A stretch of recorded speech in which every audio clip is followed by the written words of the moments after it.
Hi, dear listeners. Welcome to the episode 4 of Thinking Psychologist. In episode 1, we saw how our human mind is deceiving us and we are being tortured by our mind. Episode 2 with Rob Sutcliffe was about how we don't even think in a rational way. It's all emotional decision making that we do. And in episode 3, Tricia Jackson told us about how to get into the state of flow really, really fast. Today's topic of discussion, which is episode 4, we have a fantastic guest who's a clinical psychologist from Hong Kong, and she is an expert trainer in mindfulness meditation. And in today's discussion, we want to explore more about this topic about mindfulness based stress reduction and topics of how mindfulness is changing the world out there, and there's a revolution going on. With that in perspective, without further ado, let's invite Beatrice on the show. Beatrice, welcome to Thinking Psychologist. Hi, welcome. Thank you, Ash. So, Beatrice, could you give us a little bit of your background and what brings Sorry. you to Yeah, sorry, I what got you phone back. interested in psychology and a little bit of your background for our audience, please. Yeah, okay, yeah. I'm a registered clinical psychologist in Hong Kong. Actually, before I become a psychologist, I was a reporter, and Mm-hmm. then I go back to study. I earn my second degree, and I go back to become a clinical psychologist. And I was trained in the Canada, the Center of Mindfulness Study. So I'm certified there. And I have also finished the foundation course with Oxford Mindfulness Center. So after that, I have go on to different certificate on mindfulness, like training kids with ADHD and ASD, and mindful parenting, and mindfulness for cancer patients. Mm-hmm. I just recently finished like the trauma sensitive mindfulness course online. So yeah, I'm very into mindfulness myself. Wow. Mm-hmm. Yeah, yeah. What got you interested into mindfulness, if may I ask? What made me into mindfulness? I think like a few years ago, back into I think when is that six maybe? Yeah, when I was first in touch with MBCT, which now I'm teaching MBCT right now. So Mm-hmm. before I become a teacher, I go through the 8-week class myself with two psychologists in Hong Kong, and I feel so different after the class. I feel the transformation myself, like how I understand myself better, how much I have more pause in my life, so I Mm-hmm. can take care of myself in different moments when I make decisions. I find it so important for emotional regulation myself. So I'm really moved, and then I seek for the teacher training in Canada. So that's how Ah, everything starts. so, coming to this topic of MBCT, so, Mm-hmm. we have psychologists generally talk about RBET, where, the thoughts, feelings, and actions and thoughts and feelings always match. What Mm-hmm. makes mindfulness-based CT and, RBCT a different roles altogether? What makes mindfulness thing different from a clinical CT? You mean how mindfulness is different from our clinical work? Yes, please. Yeah. Yeah, I think the key difference, to be honest, because I have these two head in my head at the same time. I think the key difference is when we are teaching mindfulness, we're trying to be present. We're not trying to fix another person. Mm-hmm. We're not having that. I don't even have a sense of I'm helping that person. I'm sharing. At Mm-hmm. the same time, I'm practicing with them. So this is a journey that both of us are walking together. I'm Right. there. So I'm being present. That what is my offering is my presence there. And that is very different from, in clinical work, that people coming to seek help, they are really seeking. There's something that they want to change. And we are really in a more guiding role, trying to fix some of the problem. Mm-hmm. That's very different. Okay. Okay. So, once you talk about being more aware about, I'm sitting here, I am aware about my surroundings and everything. What is this awareness that we are talking about here? You mean what is the self-awareness that I'm talking about Yes. right here? Like like I'm aware of, I'm talking to you. Mm-hmm. So I'm not just aware of things in my mind that I want to say. Like I'm feeling, I have some anxiety here. Now I'm talking because I know Mm-hmm. the video is recording, right? So I have some anxiety at the same time. And I'm aware my feet is on the floor when I'm sitting. Mm-hmm. So I'm pretty grounded. I'm pretty safe. So Right. at the same time, right, my mind is running. So that's the whole package of experience that I'm having Mm. at the moment. If I take over some piece to talk about, Right. and being self-aware is like you know the priority from moment to moment. I sometimes really feel in that sense. I have recalled one experience when I was working in the hospital. I Mm-hmm. was working in a palliative ward. So it's people are dying, and I'm serving in that ward at the time. And I have finished that mindfulness class for a few years already. And I was asked to go into a single room, which means someone is dying there, very close, Right. within days or even hours, anytime. So I have to go inside because the doctor referred me to see his wife. They worry about the grief of his wife.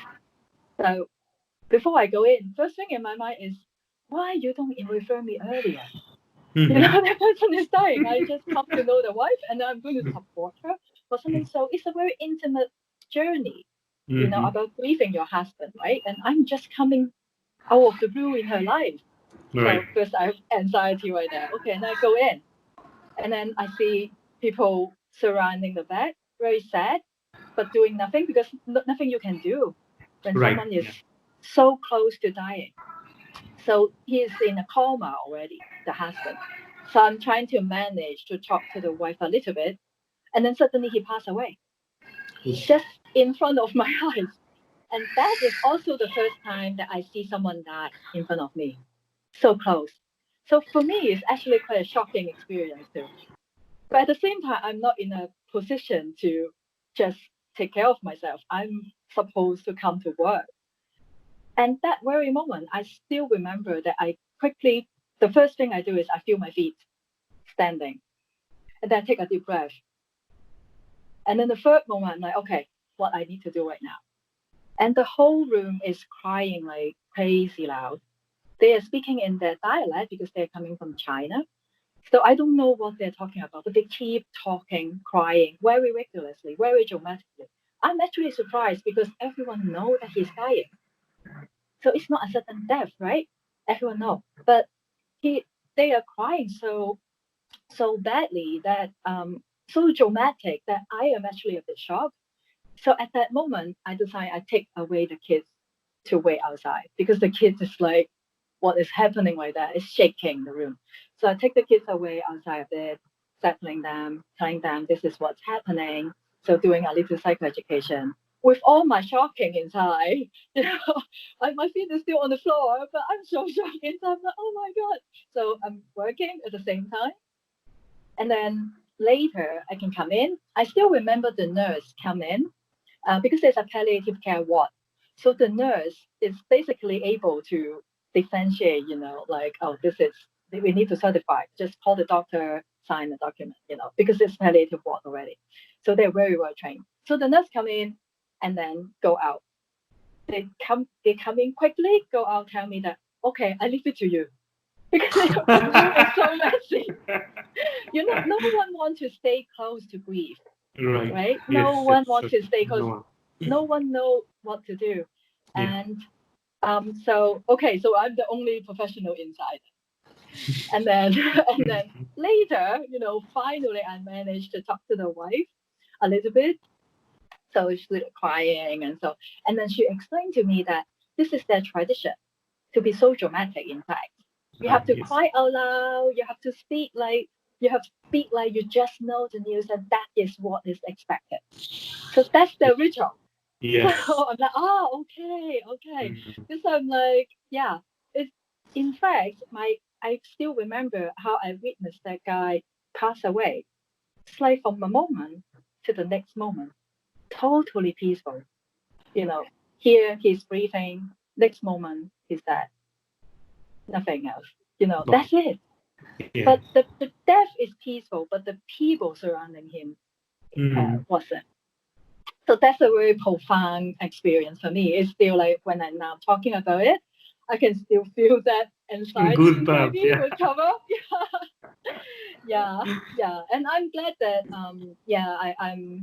I can still connect to the wife at that time. Even I'm such a stranger, suddenly come into the room, just know her for a few minutes, and then she's facing that dramatic loss. And So I'm yeah, curious, what did you tell the wife? what do I do with the wife? Yeah, what did you tell her? What did I tell her? I think like what more I do is I listen. Mm-hmm. Mm-hmm. I'm seeing if she wanted to speak. Because Okay. I just come to know I don't know her personality, I don't know what she actually wants at that moment. So I'm there and I'm listening. And she talked a little bit about explaining what's happening. And then she tell me like she want to change the clothing um, of her husband. So I arranged it for her and I didn't handle it with her. It's too intimate. But she do Yeah, I it. get. So I was there. I was assisting. If she need anything, she would come to talk to me, and I would sort it out with the hospital for her. After the process, she's much calmer. She can actually do something for her husband, change the clothing, clean his face. She has a little ritual for herself too. I think at that moment. So it's not really like such profound thing that I said. I was there. I think that's the most important thing there with my anxiety. I was there with her. Yeah, I think that's when I recall right now, I still think that's the best I can do at that very Right. moment.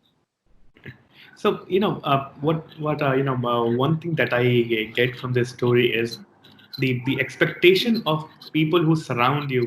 It's actually much more worrisome as compared to your inner peace, Yeah, and it is the world that drives you crazy, and not it's just the inner peace, because we want to yeah, conform to the society and we want to behave and act like just to please everyone, isn't it? yeah, yeah, So yeah, does yeah. does mindfulness help us in some way to get away from all that social noise, sort of? Yeah, I'm sure you have the experience, Ash, so you pick this up, isn't it? Right? You Yeah. recognize that because yeah, it's so true that what you just have said that when you listen to so much noise, or no matter that's a social pressure that you experience with, or like the social anxiety right now for the virus out there, or Mhm. like the lots of social norms that is imposing on you, like it or not, and how do you protect your inner peace? At the same time, you can still interact with the world without losing yourself. And Mhm. what is the wise decision to make in every moment about this balance, which is Right. still dynamic process. And that's so true that I feel mindfulness is cultivating that space inside us to see not just what is outside, but also see yourself inside at the same time. If you Right. can hold that landscape in a more peaceful mind, then there would be, I think there would be a wiser decision coming up in some of the moment. I can't say that, since then we don't make mistake anymore, or Mhm. we don't do anything we will regret anymore, even the best decision. But still, I do think that space that mindfulness creates is really important. And that is part of the self-awareness that I'm talking about. I like to just add a point about my personal experience with the meditation now. Uh, Sort of, it has changed the way once you slow down the things and you slow down your thought process. There is so much calmness in the head, and then sort of I was reading more about Buddhism and stuff, and the definition of wisdom came up. So wisdom was all about getting the positive thoughts inside and just letting go of all the negative thoughts. And that Yeah, sort of was very revealing, sort of internally, where all the noises in my head, when I realized it's not me, it's a different yeah, person altogether. yeah. That's liberating. Yeah, that's liberation, exactly. And Yeah, it felt yeah, sort of, it was not, the liberation was not here, it was sort of in the heart. There was a yeah. sort of a calmness and a feel of very, very liberating feel altogether. Yeah, yeah, and Yeah, that's what you just said. How much thought here, and that's not me. That's thought. That's part of the whole experience. That Exactly. space. That yeah, it's liberating to see. Oh, okay, that's a thought. That's not me. Yeah, and I have so Yeah, much options then. exactly. So Yeah. in your practice, once you convey this particular message to your patients as well, do they experience the same? Is because for me it was quite hard that I understood and read a lot of stuff. But how does this message go out to your patients, and do you have certain experience around there? In my teaching in the MBCT 8-week class, very often the student experiences when they go to the meditation we call choiceless awareness, which is in section 5, which is a meditation that is observing thoughts. Hmm. So that is usually how I see the students have a breakthrough. Like they have a new place to stand when they can see their thoughts instead of engage with the thoughts, instead of going into it, keep analyzing, thinking, answering the thoughts as if this is whole truth. And they now have a way to stand and observe it. And they can even see deeper next time. Then they can see the relationship with the thought, what this thought brings up to me. So the space is like expanding that non-judgmental awareness, which is inside their mind. And that's how I usually see, in the teaching. It's not from me telling them. So now I still have to tell because this is like conversation. But in the class itself, it's actually their own experience. My job is like I'm trying to ask questions to guide them to talk about the experience, to make this explicit, to verbalize it, so that other people can identify it too. That, oh yeah, that's what I experienced too, or like, oh okay, I will try again. I will try next time, see what happens. That's what my experience looked like.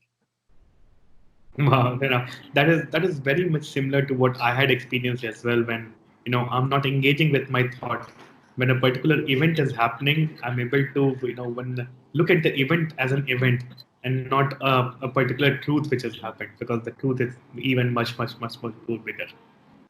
Yeah, That yeah, exactly. yeah, No, yeah. what I was interested in, do you follow Buddhism as well? Because we see a lot of these coming from Buddhism practice altogether, and all this development of MBCT, everything cultivating from Buddhism or Zen. How do you see this correlation? Buddhism. I'm not Buddhist myself, so when I teach, I'm also not teaching from Buddhism perspective. And from my own training, the teacher training of MBCT, we are also not teach to to to any education on religious. So I'm not quite sure I'm the best person to talk about Buddhism and how is that Okay. related. But I'm sure that's very close because like I would join Buddhism retreat myself, even I'm not Buddhist. I enjoy that as a philosophy as well. I enjoy the Dharma talk myself, but I'm not seeing as this is my religious.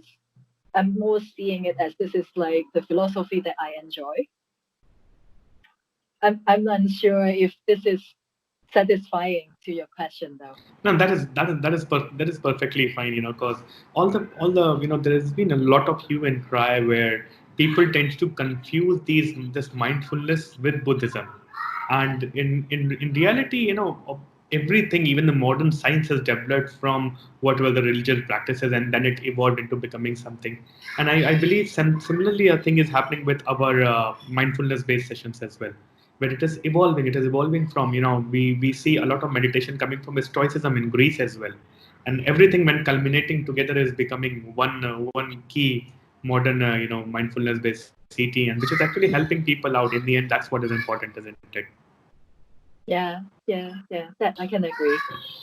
Yeah. So now coming to the next topic of talking more about mind. Could you elaborate on one of the unique cases like the one that you spoke about, where the personality shift of a person had happened and it had benefited in his life? Can you do you mind to repeat your question? Or do you mind to repeat what you just said?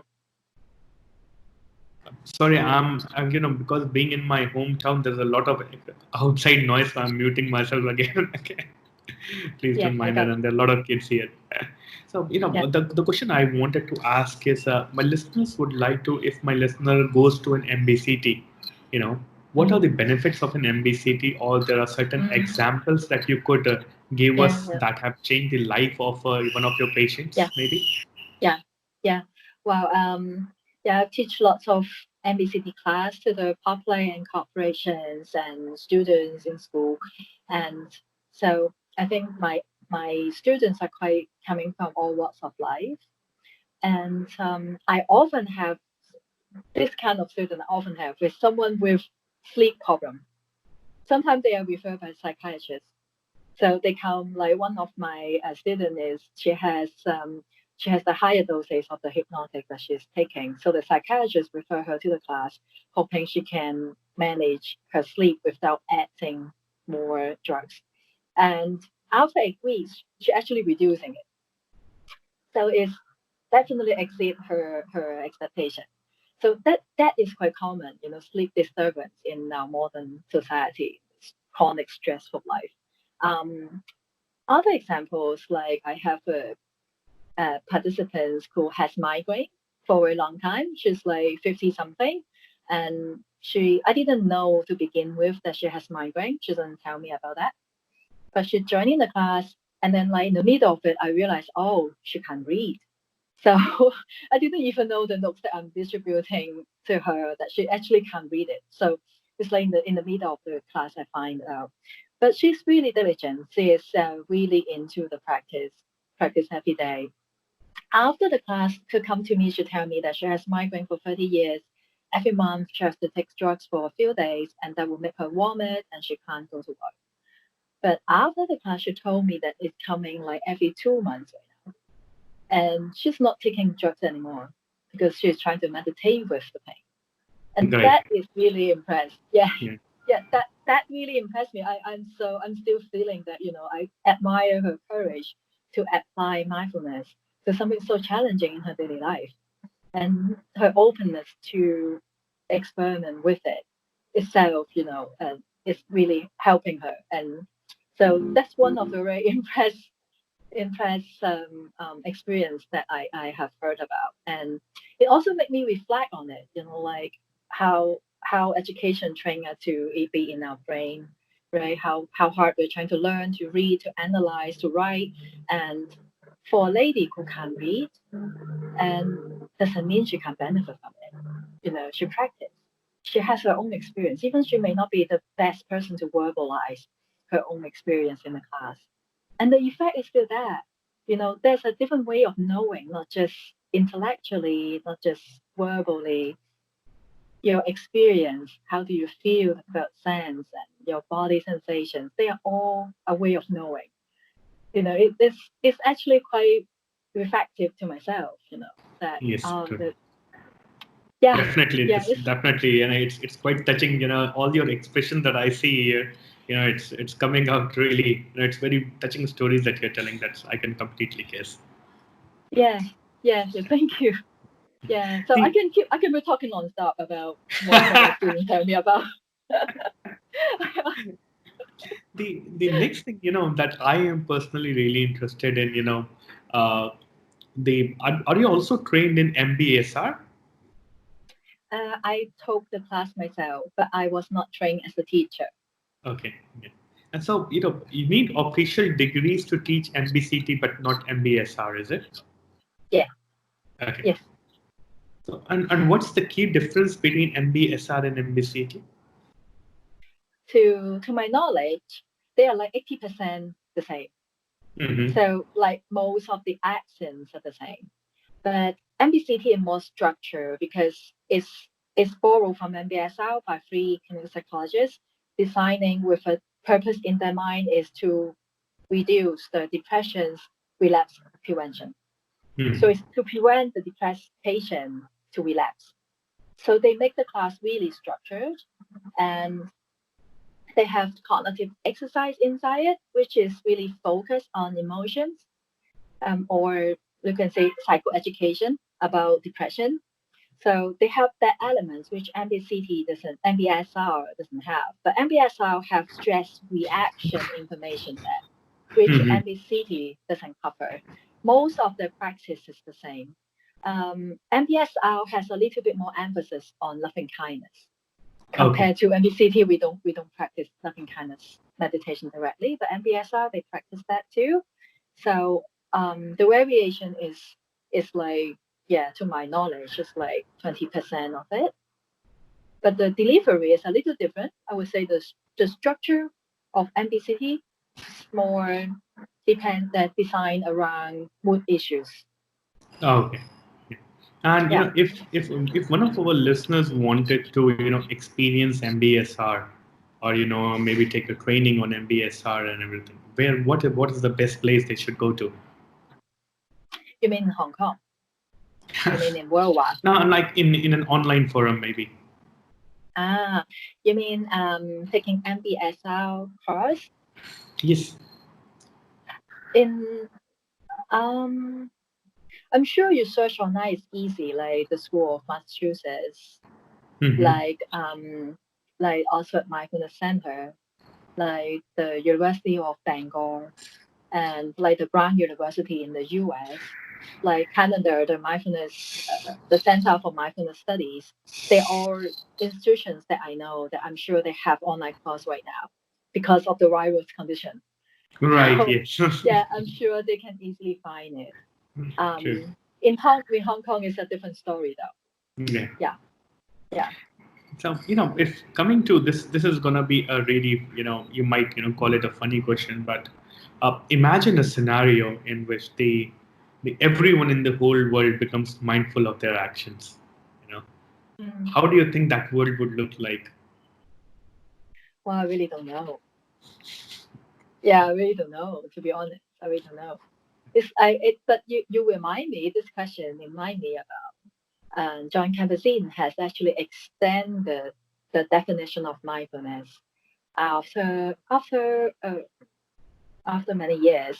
So first, the definition is very operational. Like mindfulness is paying attention in a particular time, non-judgmentally, and here and now. Like very technical, operational. And then he adds something at the back later, saying that with kindness and wisdom, something like that. So I Hmm. think it's like more focused on like when the mad mindfulness phenomenon spread out over the world, like everyone is talking about Right. mindfulness. So there's more discussion like can people be mindful but killing someone? Can people be mindful but doing something bad, selfish for their own interest, take advantage, whatever.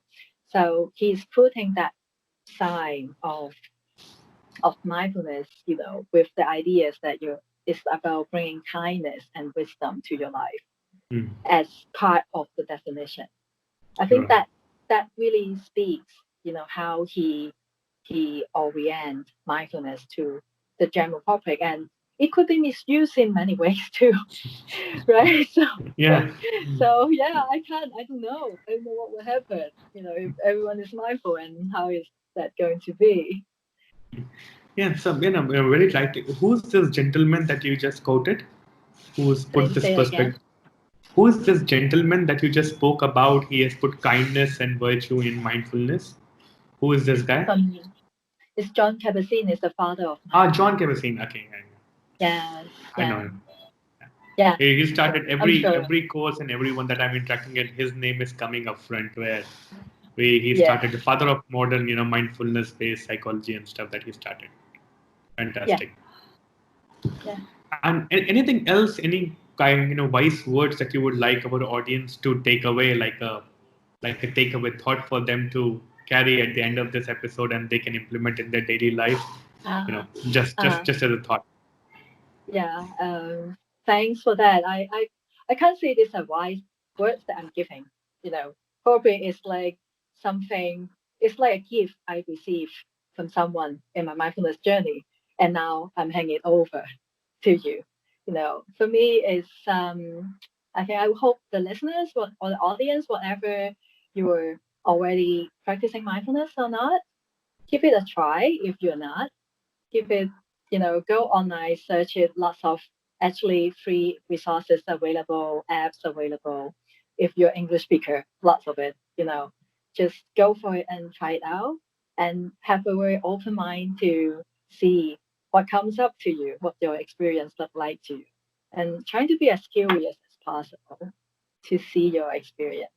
And if you are serious enough to try it, of course, take a course. Go ahead, take a course, practice with a group of people. And I really look forward to more people practice mindfulness. So more people can experience different transformation in life. Superb. This was a fantastic interactive session with you, Beatrice. I would like to thank you again to being on the show, and Yeah. I'm gonna leave your profile links to at the end of this session podcast. It's gonna be on YouTube as well, so that people can go and search you. And maybe if we get a listener from Hong Kong, maybe they'll contact you as well to learn more about mindfulness-based MBCT and stuff. Yeah. Thank you. Thank Thanks you again for for the being on interview the show. too. Yeah. Great. Thank you. Thanks, Beatrice. Have a Thank nice you. day.